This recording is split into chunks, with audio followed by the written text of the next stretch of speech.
एक बड़ी good news student के लिए है जो आपके साथ साझा करेंगे।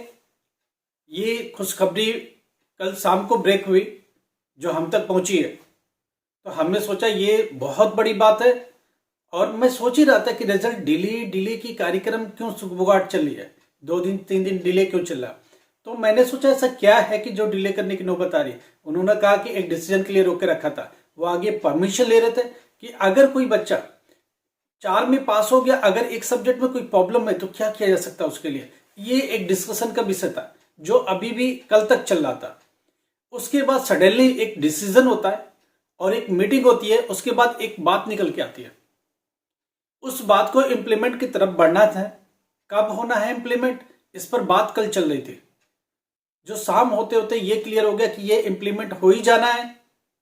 और इस इम्प्लीमेंटेशन में बेशक 1-2 दिन और लगे तो लग जाने दो, बट इम्प्लीमेंट कर डालो। तो ये तो एक अच्छी खबर है। अगर स्टूडेंट के फेवर में कुछ भी आता है, हम उसके फेवर में हैं।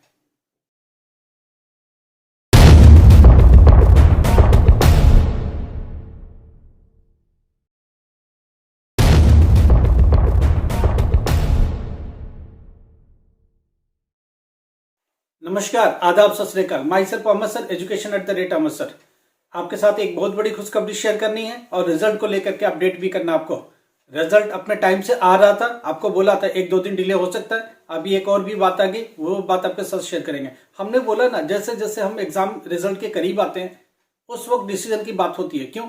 सब कुछ सामने होता है, उनको लगता है कि यहाँ क्या डिसीजन लिया जा सकता है, लास्ट मोमेंट पर क्या डिसीजन लिया जा सकता है। ऐसा कोई डिसीजन है जो स्टूडेंट के हक में हो, फेवर में हो। एक बड़ी आवाज उठ रही थी कि हाँ भाई, अगर ये किया जाए तो रिजल्ट और ज्यादा सुधारा जा सकता है। और आखिरी में वो बात कल एक्सेप्ट हो गई।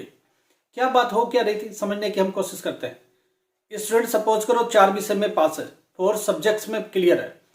5th सब्जेक्ट में जाकर के हालात ये बन रहे कि वो फेल हो रहा है। 5th सब्जेक्ट की वजह से फेल हो रहा है, उसका टीएम में जनरल फार्मूले से वो फेल हो रहा है। तो क्या कोई एक ऐसा फार्मूला निकाल सकते हैं क्या कि वो 5th सब्जेक्ट को भी कैसे भी घींच के पास करें हम, तो उससे क्या स्टूडेंट अल्टीमेट पास हो जाए। देखिए, आपको पास होने के लिए 5 सब्जेक्ट चाहिए, including English, including language.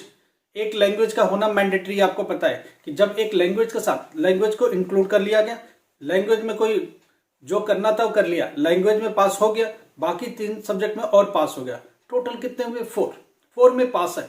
5th subject में जाकर के कुछ ना कुछ ऐसे स्टूडेंट जो 5th सब्जेक्ट में जाके फेल हो रहे हैं, या 5वां कोई एक ऐसा सब्जेक्ट है जिसको प्रमोट किया जा सकता है, तो वो सोच के बोला कि अगर ये 5वीं सब्जेक्ट में प्रमोट हो जाता है तो अल्टीमेट ये पास हो जाएगा। तो पास परसेंटेज बढ़ेगा और नंबर ऑफ स्टूडेंट ज्यादा से ज्यादा पास होंगे और वो प्रमोट हो जाएंगे अगले क्लासेस के लिए। इसको लेके कल डिसीजन हो गया कि अगर 5वें सब्जेक्ट में बच्चा किसी वजह से फेल हो रहा है, अगर पॉसिबिलिटी है उसको पास करने की, तो खींच के पास करो। तो ये हम लोग तो इस बात में खुश होते हैं, बेशक 10 दिन लेट रिजल्ट दे दो, मगर अगर ज्यादा से ज्यादा स्टूडेंट पास हो जाता है और उसको पास होने की खुशी मिलती है तो वो बड़ी खुशी है, जल्दी के बजाय। तो ये कल बात हुई। तो अब आपको ये लग रहा है कि इसको इंप्लीमेंट करेंगे। इंप्लीमेंट करने पर क्या होगा, 1 से 2 दिन ये खींचेगा। समझ में आ रही है बात? अब जो लोग रिजल्ट के बारे में बात करें, रिजल्ट कब आएगा, किस दिन, देखो बोर्ड ने डिसीजन लिया था 20 को देंगे, 20 से 1-2 दिन ऊपर नीचे लेके देने की बातें आ रही है। मगर ये जो लास्ट मोमेंट में डिसीजंस हो रहे हैं, ये कितने टाइम में इंप्लीमेंट कर पाएंगे, ये देखने वाली बात है। क्या ये 24 घंटे में कर डालेंगे? अगर 24 घंटे में करेंगे तो 1 दिन और टलेगा। आप अपना रिजल्ट को एक बैंड की तरह लो। रिजल्ट 20 तारीख से लेकर 25 तारीख के बीच में रखो, मगर रोज देखते रहो। 20 को भी आ सकता है, 21 को भी आ सकता है, 22 को भी आ सकता है, 23 को भी आ सकता है, 24 को, 25 को, इनमें इन बीच टाइमों में कभी भी आ सकता है। जैसे वो रेडी होगा तो वो कोशिश करेंगे कि अर्लीस्ट पॉसिबल डेट पर दे दे। वो अगर हो गया तो 20 को ही दे देंगे। मगर ये जो नई इंप्लीमेंटेशन आ रहे ये टाइम लगाएंगे। मैं आपको बता देता हूँ, कम से कम 1 दिन तो ये और बढ़ाने वाला है। तो 1 दिन ये बढ़ेगा और थोड़ी बहुत जो प्रॉब्लम चल रही है वो बढ़ेगा। तो 1-2 दिन तो ये बढ़ने की पॉसिबिलिटी है। मगर मैं आपको फिर बताता हूँ, कुछ भी कर सकता है बोर्ड, क्योंकि बहुत टीम बहुत अच्छे से काम कर रही है, अभी बहुत तेज मोड में काम कर रही है। तो इसका क्या इम्प्लीमेंट क्या होगा, 20 तारीख से लेकर 25 तारीख के बीच में एट एनी हाउ इनको रिजल्ट निकालना ही पड़ेगा। अगर ये नए नए इम्प्लीमेंटेशन ना होते तो शायद ये 100% 20 को ही देता है। अब बात यह रही कि जो एक छोटा सा काम निकाल दिया, इसको भी करने में 24 से 48 घंटे भी लग सकते हैं, क्योंकि वो सारे स्टूडेंट आइडेंटिफाई होंगे जिनके ऊपर ये इंप्लीमेंट किया जाएगा। और उसके बाद उनको अप्लाई करने के बाद उनका रिजल्ट एक नया न्यू रिजल्ट बनेगा। उसमें इंटरनली वो रिजल्ट बूस्ट कर जाएगा और वो इम्प्रूव्ड हो जाएंगे ऑटोमेटिक। तो वो एक नए तरीके से, क्योंकि रिजल्ट में एक बड़ा चेंज आएगा तो ऑब्वियसली इसके लिए टाइम लगेगा और काम तो करना पड़ता है सारे डिपार्टमेंट को, तो बहुत काम करना पड़ेगा, इतना आसान नहीं है जितना आप समझ रहे हो। एक सब्जेक्ट का अगर प्रमोट होकर वो पास हो रहा है तो बहुत बड़ी बात हो।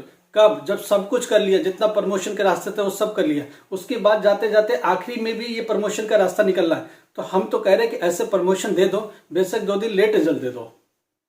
देखो, स्टूडेंट की खुशी में हम सबकी खुशी है, ज्यादा से ज्यादा स्टूडेंट पास हो, इसमें खुश होना चाहिए हम लोग को। 1-2 दिन लेट दे तो लेट दे दो, कोई फर्क नहीं पड़ता। तो जो लोग बार बार डेट पूछ रहे हैं, मैं आपको बताता हूँ, 20 तारीख से देखना चालू करो रिजल्ट को, 20 से लेकर 25 तक, और हम बैठे हैं आपके लिए।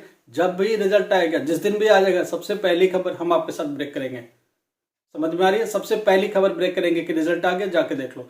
तो 20 तारीख से लेके 25 तारीख का बैंड लेके चलो, 21, 22, 23 तक अटेनी हम निकाल ही देना।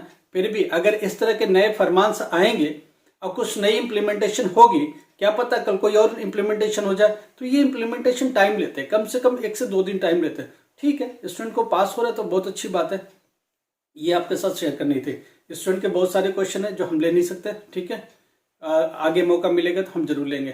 Thank you so much. बस एक ही रिक्वेस्ट है कि हम आपके साथ इतनी बड़ी बड़ी बातें शेयर करते हैं, बहुत सारी खबरें वो लेके आते हैं जो कोई नहीं दे सकता, ठीक है। तो ये thank you so much being with us. जो लोगों ने सब्सक्राइब नहीं किया, प्लीज सब्सक्राइब करो, लाइक करो और शेयर करो, कम से कम 10 लोग को शेयर करो। वो सारे जो एनआईएस के स्टूडेंट है, जो स्टूडेंट्स हैं, आपके फ्रेंड सर्कल है, प्लीज उनके साथ शेयर करो। Thank you so much.